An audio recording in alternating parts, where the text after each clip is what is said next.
felt it. I tried to be chill, but you're so hot that I melted. I fell right through the cracks, and now I'm trying to get back.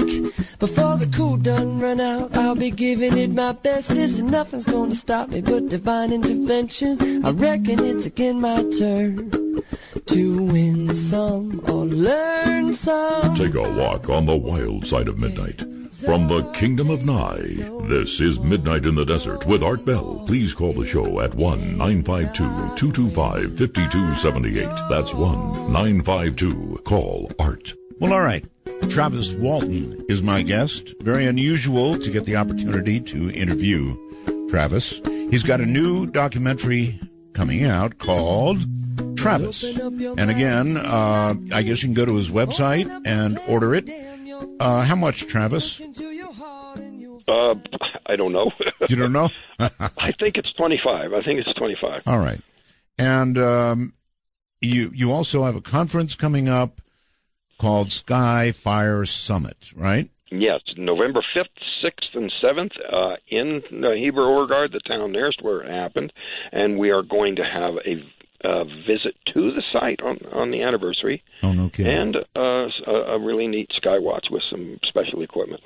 How is it dealing with celebrity? Somebody mentioned that earlier, and this, of course, is going to be with you all your life. How have you dealt with it since the incident? Are you patient with people, or is it really rough? Are you eating dinner a lot of times? Somebody comes up and wants an autograph, or what have you? Yeah, you just washed your hands and they want to shake your hand. I'm eating. Always, yes. No, actually, I have total patience for that. I totally understand. One thing that, Dr. Harder, right after it happened, put me on the phone with Betty Hill, and I got some advice from her about that, about not letting it change you. Mm-hmm. And I really took that to heart. I've worked very hard at not letting it affect me one way or the other. I'm not going to accept the idea that I'm a crazy kook or a liar. And by the same token, I can't accept the idea that I'm some kind of a great person. What happened was an extraordinary event. That doesn't necessarily make me an extraordinary person, see? I do, and I do understand what it's like to deal with celebrity, and you have to be patient with people because at times they do jump in at the oddest moments. It's fortunate I live in a very out-of-the-way place, and I'm a little bit harder to reach. But when I go out, I try to be gracious with people, understand their interest, and do my best because that's my mission, is to educate people. And well, on their behalf, thank you for that. On Skype, Jacob, you were on the air. Hi. Good evening. Good evening. I have a question for Travis. Yes. If you were to encounter a UFO again, how do you think you would react? Do you think you'd feel the same kind of fear, or do you think you might perhaps try a more diplomatic approach this time around? Yeah, that's a good question. In other words, would I do what people say? Oh, I would stay calm and ask good questions. Well, the fear that came on was an accidental conspiracy of circumstances that made it seem far more threatening, which it actually wasn't. And I think I would handle it better, but I don't know that I would voluntarily be so foolish as to get myself injured again. However, it would be great to have some questions answered. But the big question is, would I tell anybody? And I have to say, probably not. When thinking now of this entire incident, are there things, not that I need to know them, that you have not made public?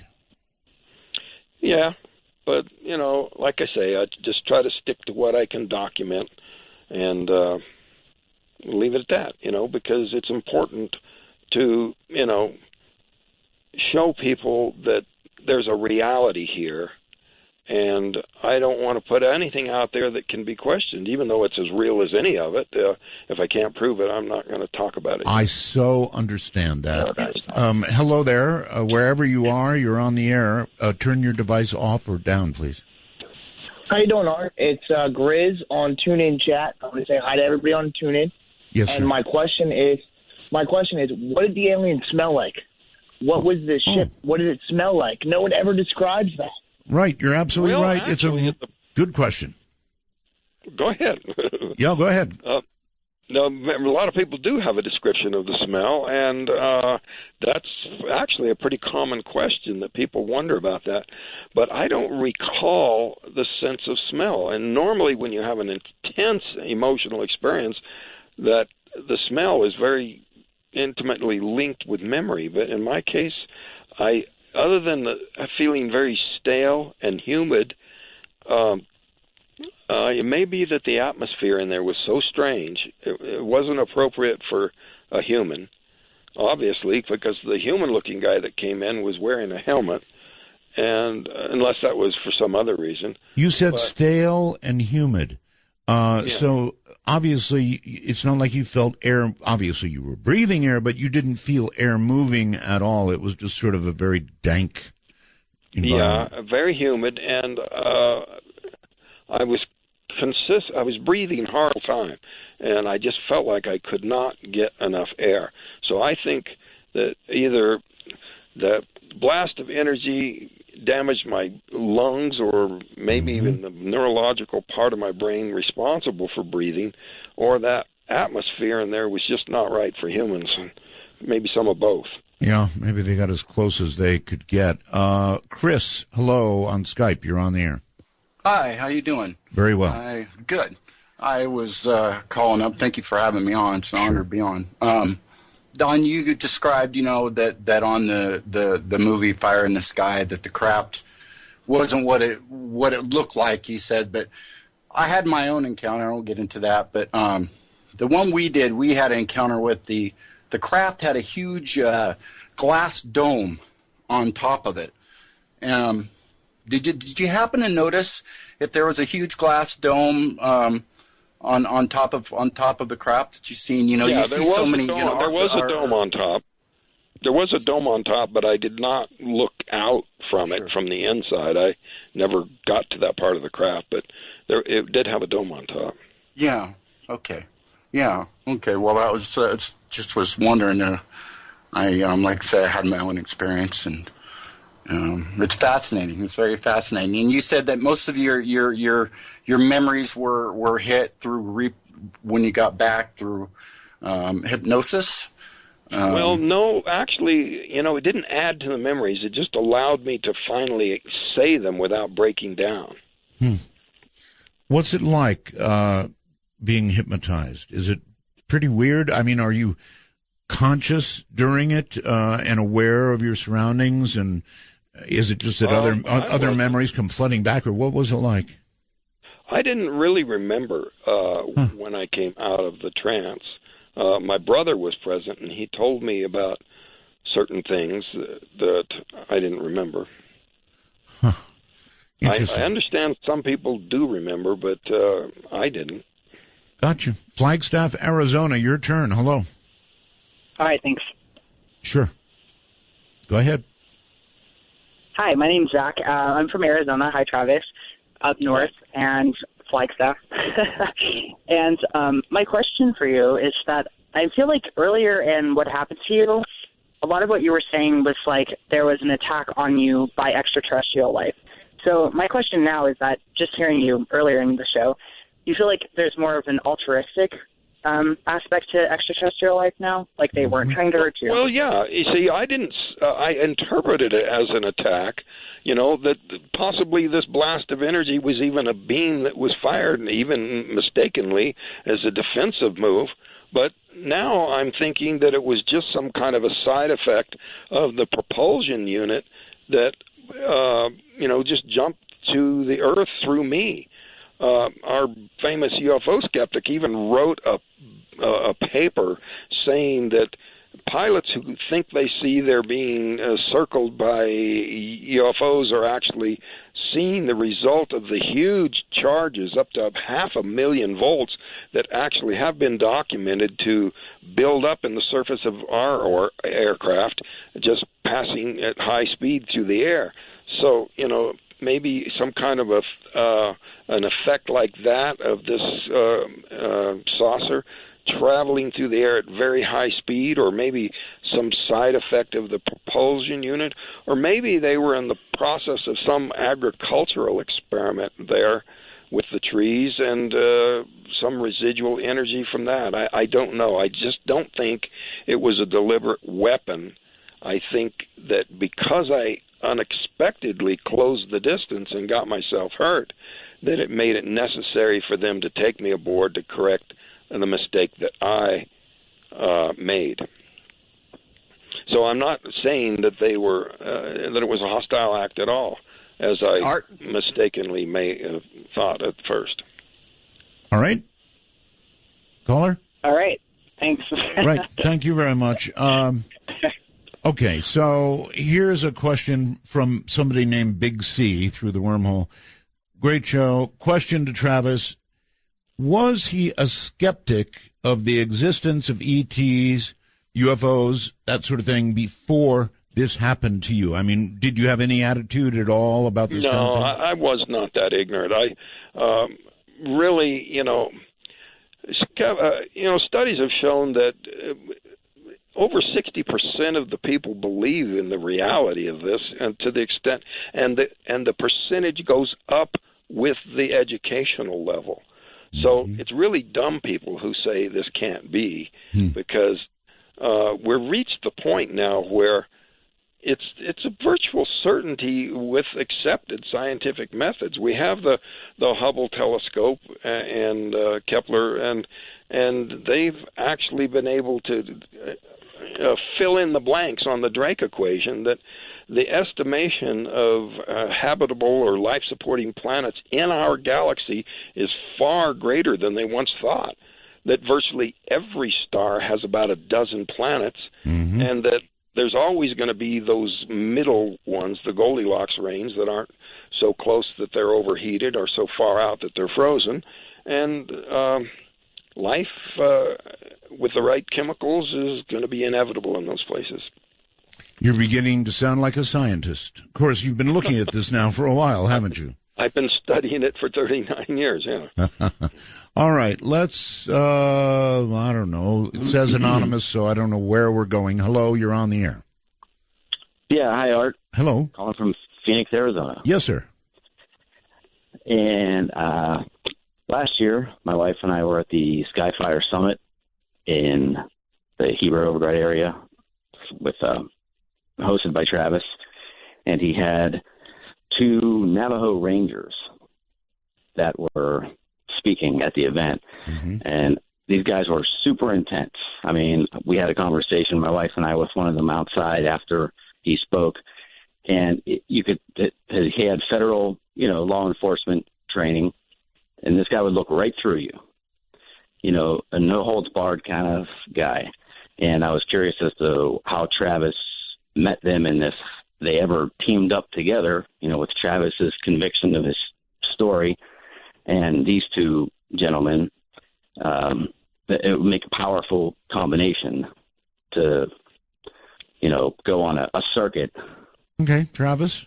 Well, I had the opportunity to speak in Gallup at a film festival there on the Navajo reservation, and spoke to nearly 1,000 Native Americans in the building, and they had some amazing stories about things that happened way back in the far reaches of the reservation. It's very remote out there, and these entities seem to have quite an attraction to more remote areas. This one story I got was of a guy, his grandmother had woven a blanket depicting an encounter with these beings going way back. So, the oral tradition amongst the tribes, the Zuni, the Navajo, the Hopi, is pretty extensive, that this is not a new phenomenon. And that was the reason that I invited them to my conference, because that's a perspective that I think is very important, and that's the reason I'm having Noe Torres and Ruben Uriarte speak this year on the Cowboys and Aliens topic, that this predates the early days, even the very, first Europeans to come to this area were experiencing and seeing things even then. All right. Harmony, very quickly, somewhere in the world, you're on the air with Travis. Yeah. Hello? Hi, Travis. Hi, Art. Can you hear me? You're too loud. Just back away a little bit and tell us where you're calling. Where are you calling from? I'm ringing from New Zealand. New Zealand. Okay. Yeah, from Nelson, New Zealand. And I had a couple of encounters in the very similar time period as what Travis's were. I looked on the net and I read some of his story. But I'll tell you the second one first, because I think it'll corroborate some of what he's saying. The second one was a visual that we had in 1978. It was some sort of a craft that came across the Pacific Ocean from the distance, about 100 miles, and it covered 100 miles in about 10 seconds, went directly over our heads, flashing strobe lights, red, white, yellow, and blue. It covered that distance in 10 seconds, didn't make a sound, and it was within a half a mile of us when it went over our heads.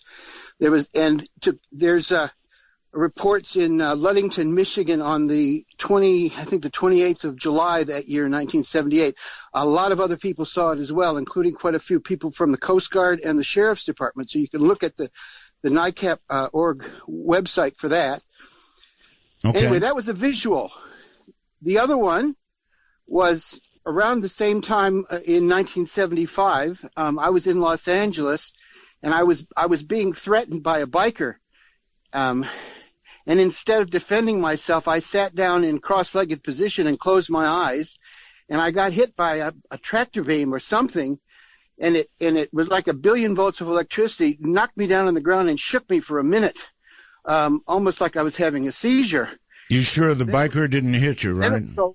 Then it was over. Okay, it was over. No, the biker, they just stood there with their jaws dropped. They couldn't believe and they walked away. The whole situation just diffused at that point. So I've been a believer ever since that we are not alone. We are not alone. And most of the news we hear is BS. Well, you're right about that. All right, I'm sorry. We've got a break here, so everybody hold tight for a moment. Travis Walton is my guest. This is Midnight in the Desert, raging in the night from the high desert. You got me running, going out of my mind. You got me thinking that I'm wasting my time. Don't bring me down. No, no, no, no, no. I'll tell you what's more before I get off the floor. Don't bring me down.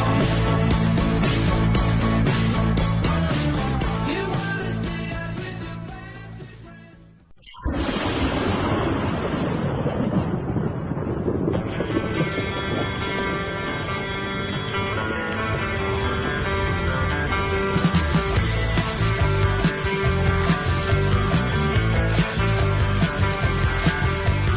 all of times have come.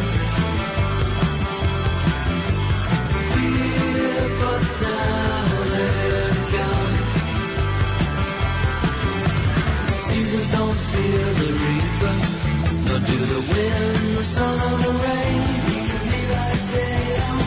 Come on, baby, don't feel the reaper. Baby, take my hand, don't feel the reaper. We'll be able to fly, don't feel the reaper. Baby, I'll come back. Midnight Matter can be explored on Midnight in the Desert with Art Bell. If using Skype from your computer, please be sure to use a headset mic and call MITD 51. That's MITD 51. That's the way it's done. If you're outside North America, it's MITD 55. MITD 55. And, of course, on Skype, it's free. Travis Walton is here, and here he is once again. Okay, Travis, sort of a short time between breaks on this one. So, Nayan, is that correct? Nayon. Nayon, sorry. Yeah, my name's actually Nathan. It was a made-up video game name. Okay. Where are you? Appreciate you taking my call, by the way, Art. Sure. Me and my brother are big fans. Right. You caused us a lot of sleepless nights in a good way, you know. Oh, thank you. Where are you? My question was... I can't get that out. Like, do you think the ETs, that you saw are kind of like, like like robots or biologically programmed, like if we see an anthill, we see in cameras down there, or, you know what I mean? Do you think they're like a way to communicate, a bridge? Like if they're like fourth dimensional beings, do you think that's a way they communicate with us? Well, using Occam's razor, I see that no necessity for that. If an advanced civilization could create a being that could stand in for an organic being to resemble in every way a living, breathing thing, it would be undetectable.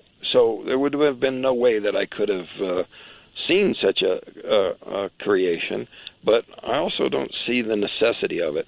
I think with their kind of technology, it's not that big of a leap to come here. It's just that they're being very circumspect out of, respect for our level of development. What did the ship look like? All right, we'll get to that. Where are you calling from? I want to get to that. Oh, Oklahoma. Oklahoma, all right. So, yes, as best you can, describe, I guess, the shape. You've sort of already done that, but for him, if you would. Well, a metallic disc with a dome on top, glowing areas with non-glowing areas that are more like some kind of a more rigid part of the structure. I don't know the nature of why some of it was glowing. It didn't feel hot. I was close enough that I think that if it was glowing because of a high temperature, that I would have been able to feel the heat, and I didn't feel heat. Would you roughly describe it as a flying saucer? Yes, like two pie pans put lip to lip, kind of angular, but the craft that I was returned from was more rounded, but again, still a disc shape. I'm thinking that something to do with the propulsion requires a generally circular dimension. A lot of people are sending in questions on the computer asking if you have had any experience or contact since. That's a very common question, and I always tell them, if I did, I wouldn't tell anybody, because I stick to what I can document. I did talk about that giant black triangle because I had two witnesses with me, and then went online and found that there was a dozen more. Mm-hmm. I think you're doing a wise thing, because if you had another experience and laid that out for everybody, you're absolutely right. It would detract from your credibility, no matter how true it might be. Exactly. So, very, very interesting. But that's the nature of the beast. It is indeed. I'm glad you know that. Wilmington, North Carolina. Hello. Hi, Art. This is Gabrielle of Eastern Paranormal. I'll ask my question, and then I'll jump off the air to listen. I just wanted to know Travis's thoughts on God before his abduction versus after his abduction, and that's it. Thank you. Thank you. All right. So, did you find God with the aliens? No, I found God prior to that. I believe that if you truly understand infinity in terms of time and distance, both future and past, then God is a certainty. You were... I'll leave it at that. Okay, in Snowflake, you were a church-going person, yes? Not a regular. I was an irregular, and that kind of put me on the edge of this devout community. But I see nothing about the presence of alien beings in this galaxy, in this universe, as in any way contradicting any religious principle. You do understand, though, that for some people that would be... They see it as a contradiction. Yes, yes. Yeah, I've encountered that in ways that harmed relationships. My son was girlfriend was advised to get away from him. Wow. By the local Catholic priest brought in a guy that, said his dad is consorting with demons. And it wasn't so long after that the Vatican came out and said, no, there is absolutely nothing evil about believing that there are beings out there on other planets. And right. so people who, say, well, if it's not in the Bible, it doesn't exist, are really pretty small-minded, in my view. They're selling God short. There's nothing in the Bible about Native Americans, and yet they exist. Mm-hmm. There's nothing in the Bible about Antarctica, but it exists. So, the idea that if it's not in the Bible, it's not true is a little bit narrow-minded, in my view. Very quickly, Jonathan on Skype. Oh, hi. Hi. Mr. Bell and Mr. Walton. Very nice to meet you both. Thank you. I'm Matthew. This is Jonathan's brother. All right. I have a couple of questions. Real quick. Please explain in very detail what the alien looks like. The Greys. Okay. In great detail, like their appendages, feet. Okay. Do they have irises? Their color of their irises, clothing, things like that. Okay. Yeah, they did have irises. They did not have a black obsidian-like eye. I speculate that might be some sort of a sunglass sort of eye protective covering, similar to sunglasses, because every creature that has oversized eyes on Earth live in a very dark environment. They're either nocturnal, live in a cave, or under the sea at great depths. So huge eyes imply low light. So, the idea that they would cover it with some sort of a dark thing. All right, we're at break, so think about it during the break, and we'll talk more about what they look like when we come back.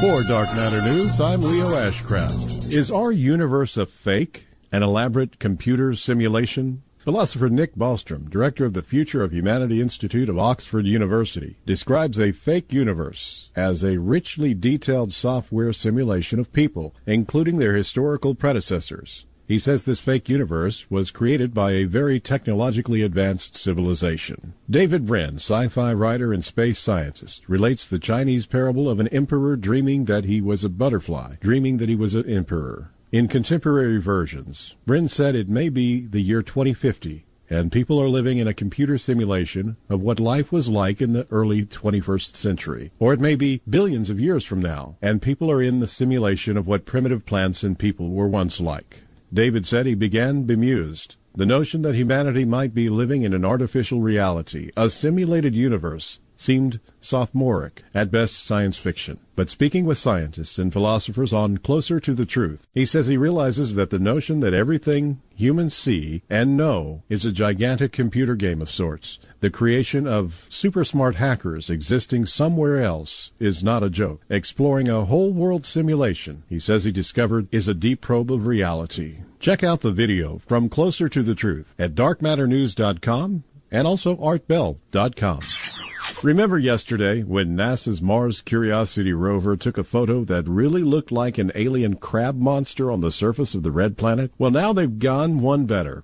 A new closer photo appears to show a ghost woman on Mars. It really does kind of look like a ghost woman. Take a look at the photos on artbell.com and let us know what you see. The Heart Project in Alaska, the subject of many conspiracy theories, is being blamed by some in Moscow for the failure of the wheat crop and the smoke that has been choking the city in recent weeks. The Russian government said it will suspend wheat exports until December because of the severe drought that has hit much of the country. Moscow's tabloid press has even speculated that the United States orchestrated the heat wave in order to favor its own grain exporters by blasting Russia with harmful rays from a research station in Alaska known as HARP. But the paranoia goes beyond the comments of some newspaper editors. Andrei Irishev, the deputy director of the Strategic Culture Foundation, said the real purpose of the high-frequency active oral research project in Alaska is to build a weapon in order to destabilize environmental and agricultural systems in local countries. At the moment, climate weapons may be reaching their target capacity and may be used to provoke droughts, erase crops, and induce various anomalous phenomena in certain countries. These harsh words were published in an article written by Andrei. The article has been carried by publications throughout Russia, including International Affairs. As far as weather control goes, HARP states on its website that its transmitter array of 180 antennas has no impact on that part of the atmosphere. They say transmitted energy in the frequency ranges that will be used by HARP is not absorbed in either the ionosphere or the stratosphere, the two levels of the atmosphere that produce the Earth's weather. But Russia isn't alone placing blame on the United States HARP project.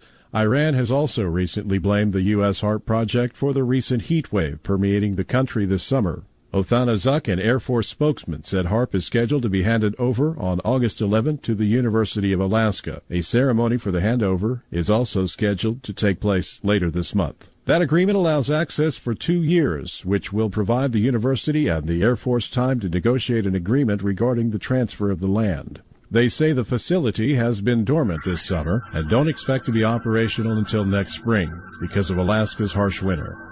Russia and Italy, on the other hand, don't believe a word of that. I'm Leo Ashcraft for Dark Matter News.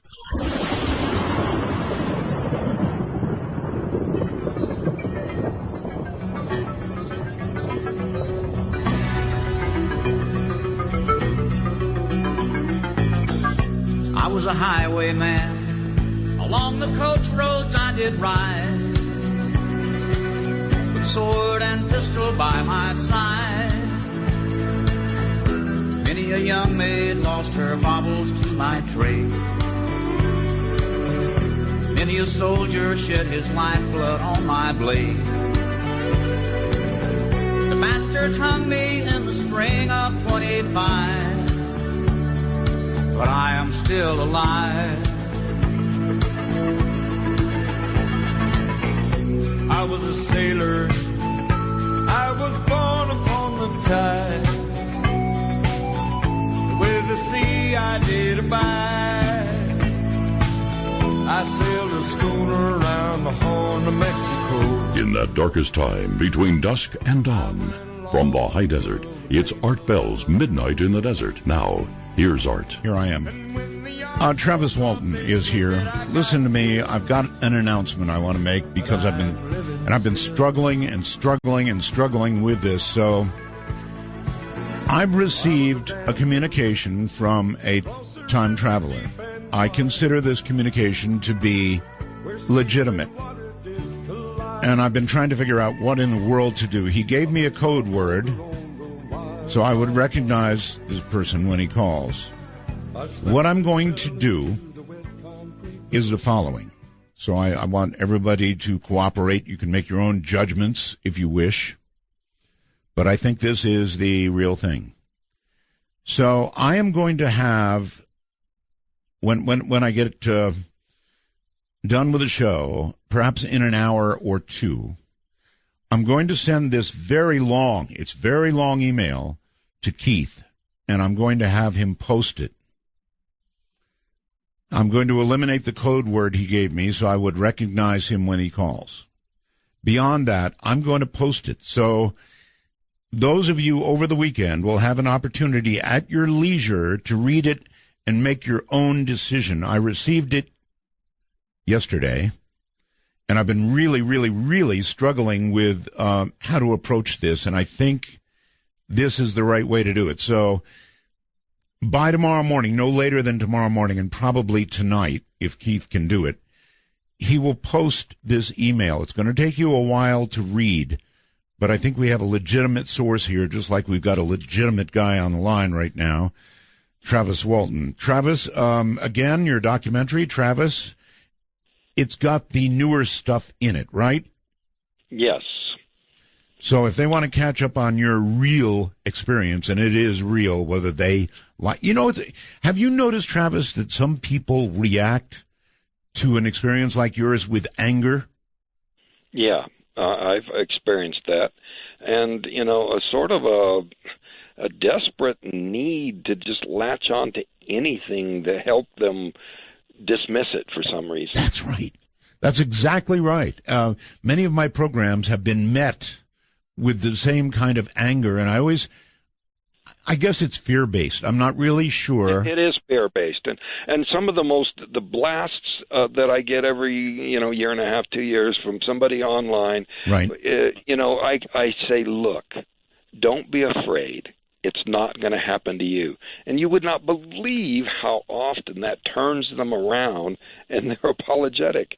And the extreme reaction is just fear-based.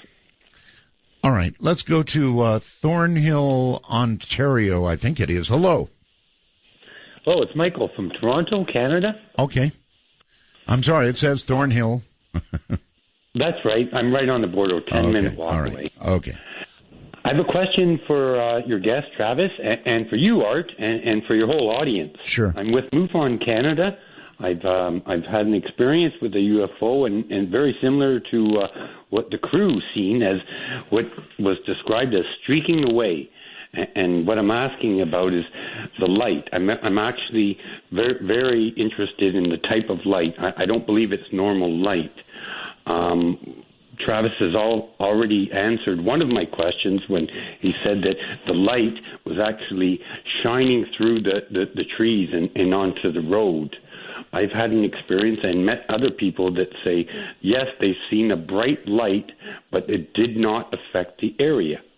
My question is, sir, to both of you and to your audience, has anybody or does anybody know about such a thing where a light is there but does not affect the atmosphere around it? Well, I think, okay, Travis, for you. Well, it lit up the area with a very strange sort of a ethereal kind of a glow. It was a very soft light, and but it was still visible from back down the road. Right. The reason it was washing across the road at that point was because there was a break in the trees. But it was a very strange light that made the foliage and surroundings look very odd. All right. Before the break, the caller asked for the best description of the alien creatures that you could give. In other words, hands, legs, digits, fingers, color of eyes, anything you can come up with at all.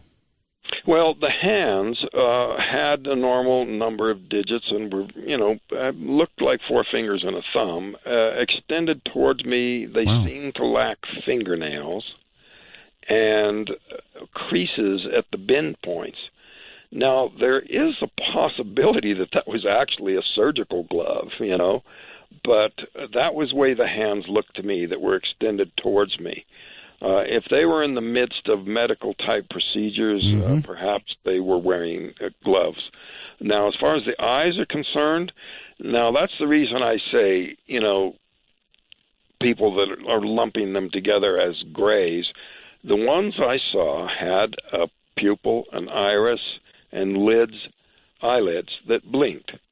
No eyelashes, but definitely a very large iris, a very large pupil. Even in that dim lighting, the pupil was fairly constricted. Almond shape, as we see depicted? No, there wasn't a huge slant to the eye, but, like I said, I really do think that a lot of these descriptions are accurate. They just are different beings that just happen to look that way. I think it might be common that either the daytime radiation on the planet they're from is so intense that they're nocturnal, or the atmosphere is so thick that not a whole lot of light reaches during their daylight hours. Right. You know, your story in totality, to me, sounds like you were the accidental abductee. In other words... That's my favorite theory now. Really? Yeah, you know, Alan and Steve and some of, I think Kenny, you know, they think it was all a plan, like they were laying for us. But I don't know, I did something very unexpected. Yes, indeed. Some might say stupid. I mean, you know, if there's a big saucer out there. I felt like this was my own irrational impulse. They say, well, if they can control you, they can make you think it's your idea. Here. And I guess they got a point there, too. Claude, you're on the air with Travis Walton.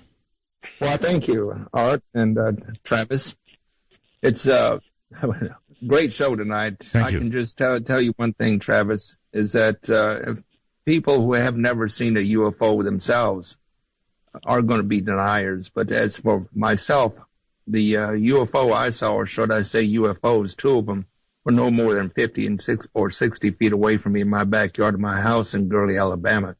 So I pretty much believe what you're telling me. Yeah, once you've seen, it changes your life. Simple as that. Yeah. All right. I have a little saying. For those who have seen them, no more evidence is necessary. It's true. For those who have never seen it and don't want to believe, no amount of proof will ever be enough. That's right. That's exactly right. Okay, we've got somebody calling named AA on Skype. AA, hello. Hi, Art. Yes. I got a question for Travis. For you and Travis. Oh, thank you. Okay. I was wondering if you would have Clyde Lewis on sometime, and Travis to you. I was wondering if they spoke to you telepathically. I think they were attempting to do so, and it wasn't working because of the brain injury. Now, the brainwave scan, the EEG I underwent, was at a very, very prestigious brain trauma center, the Barrows Neurological Institute. It's world famous. And I was put in under an assumed name, which made the test double blind. The technician did not know the nature of my injury. He was just told to look for injury, and he found it. So that brainwave pattern, that report, those scans are going to be reinterpreted with some new neuroscientists, and hopefully a follow-up to see if there's any remaining evidence of that pattern. Okay, wonderful. Thank you both. Right. Thank you very much for the call. Let's see. You actually touched one of them, and somebody wants to know, again, through the wormhole, if you can describe what their skin felt like. Well, it was really just the back of my arm. It was a kind of a sweeping, sort of knocking them away kind of a thing. Mm-hmm. And they were... it wasn't against their skin, it was against the chest. Right. And he or it fell back very easily. It was much lighter and softer than I expected. Okay. Let's see. You're on the air on the phone line. Don't know where you are, but you're on the air. Montreal, Canada. Okay, excellent. Can I ask a quick question? There's been many reports of people who've been abducted who come back in pieces or not at all. That's my first question. Second question, how have your psychic abilities been enhanced by this contact? Afterwards, have they contacted you again psychically? Mm-hmm. I'll listen off the air. Okay, well, I think that we would acknowledge your first statement about people, some of them coming back in pieces or not at all. And I think for the second part of your call, I don't think he's going to answer that, but... you got it. I didn't think you were. On to another call. Hi, you're on the air. Hi, Art? Yes, sir. Okay, yeah. Question for Travis? Right. Can I speak it now? Yes, you can speak it now. He's right here. Yeah, if you could describe what the jumpsuits looked like, and if there was any type of identifying patches or anything like that on it, and then secondly, with the human type person you saw, did that look like any type of a terrestrial type of a spacesuit, or was it something that was just something beyond what we have here on Earth? All right. All right. First, my apologies to the previous caller that, I'm just sticking to what I can document. As far as the suits, it was just a sort of a loose, billowy, soft material, a coverall.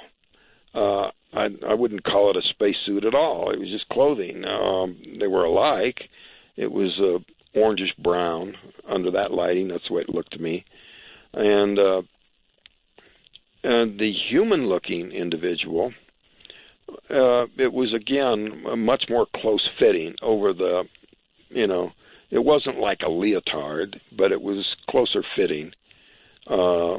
Just a blue, sort of a velour or soft, weaveless sort of a fabric.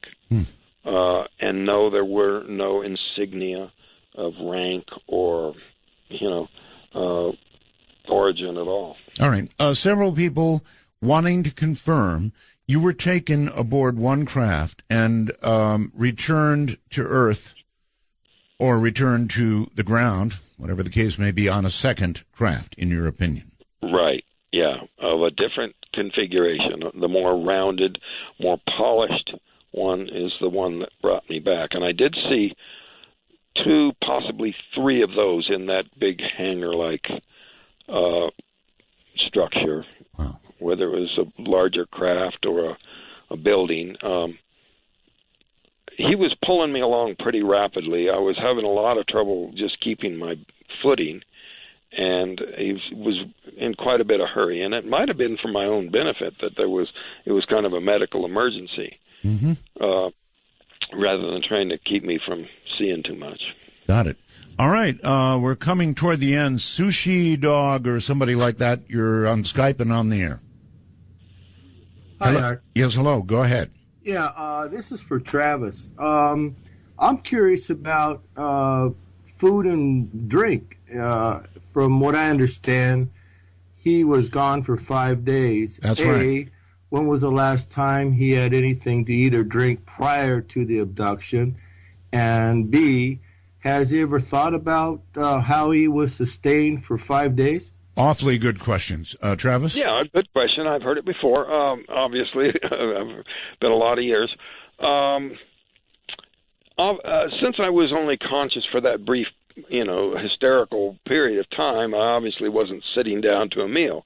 However, medical tests did show that there had to have been some kind of nourishment, according to, their indicators, which is the presence of something they call ketones, which is a sign that you've been breaking down your own body stores to stay alive. And that was absent. But and they would have tested you for dehydration, of course. Yeah, and there was considerable dehydration. So they were either underestimating my fluid requirements or had another reason to minimize that as part of my treatment or something. But other than being somewhat dehydrated, and the evidence for that was the 10 or 11 pound weight loss. Wow. Very quickly recovered just by slaking my thirst, which was pretty intense. My goodness. Whatever means of sustenance, or for that matter, using the restroom, I don't have any memory of that other part. Whether I was in a coma the entire time or under anesthesia the whole time, I don't know. But probably had at least some conscious period. I don't know if I was fed during that time or not. But after this many years, without recalling more of those memories, I really doubt it'll ever come back to me. All right. Let's do it quickly. The documentary, simply called Travis, is available on your website, or where else was it? TravisWalton.com or On Wings, and the Wings with a GES on the end, On Wings Productions. And you've got a conference coming up, a conference called Skyfire Summit, and it's Yes, and that's the website, SkyfireSummit.com. Okay, so they can, I guess, get tickets or join you there. Nothing like seeing somebody really in the flesh. Well, Travis, it's been a long time since we talked.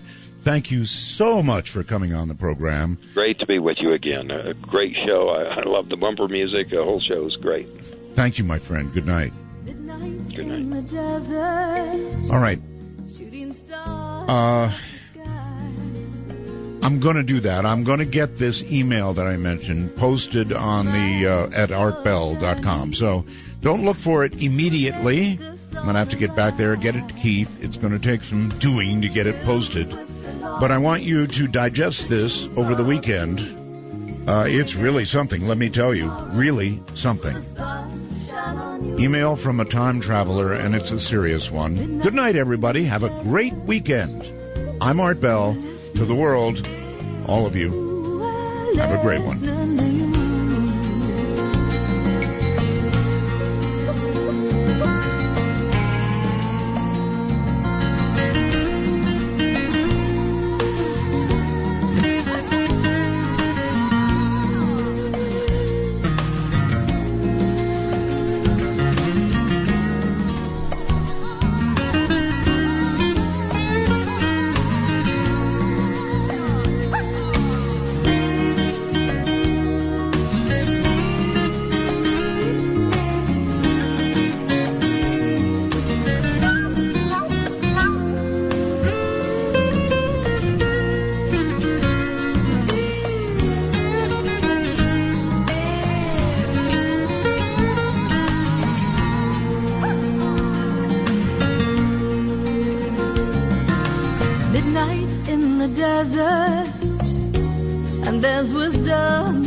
Have we lost our intuition? Are we running out of time?